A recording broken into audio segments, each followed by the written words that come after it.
YCP హయాంలో steel plant అమ్మేయాలని చూశారని ఆరోపించారు పవన్. ఆ రోజు ప్రైవేటీకరణ కాకుండా తానే అడ్డుకున్నానని చెప్పారు. 10 ఏళ్లు అధికారంలో ఉన్న కాంగ్రెస్ కూడా స్టీల్ ప్లాంట్ ను పట్టించుకోలేదని విమర్శించారు. గత ప్రభుత్వాలు కార్మికుల సంక్షేమాన్ని గాలికి వదిలేశాయని మండిపడ్డారు. కార్మికులు కూడా పార్టీల వారీగా విడిపోయారని, స్టీల్ ప్లాంట్ కోసం ఐక్యంగా పోరాడినప్పుడే సమస్యల పరిష్కారం అవుతుందన్నారు పవన్. లాస్ట్ టైం కూడా ఇక్కడికే వచ్చాను. నేను ఎంటైర్ యూనియన్స్ తో మాట్లాడాను. నేను ఆ రోజు అందరినీ చేతులు ఎత్తమని అడిగాను. ఒక్కళ్ళు చేతులు ఎత్తాను. ఆ రోజు ఢిల్లీ తీసుకెళ్తాను రండి క్యాప్టివ్ మైన్స్ గురించి అంటే అందరూ కన్వీనియంట్ గా ఆ రోజు ఒక్కళ్ళు చేతులు ఎత్తారు.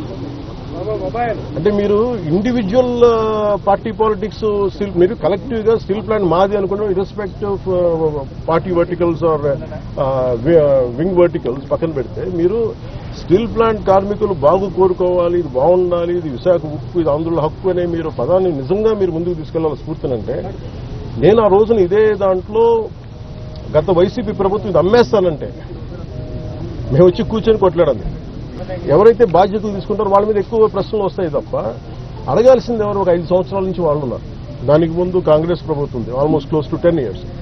ఇది అప్పటి నుంచి చేయాల్సింది. ఇవన్నీ వారసత్వపు ఇష్యూస్గా వచ్చినాయి, లెగసీ ఇష్యూస్గా వచ్చేసినాయి. నాకేముంది, నేను ఏ సమస్యల నుంచి మేము పారిపోవడానికి లేదు. ఉన్నది వాస్తవాలు చెప్పి అర్థం చేసుకొని దానికి ఒక పరిష్కార మార్గం ఎతకడానికే మేము సంపూర్ణ సర్వ ప్రయత్నం చేస్తాం.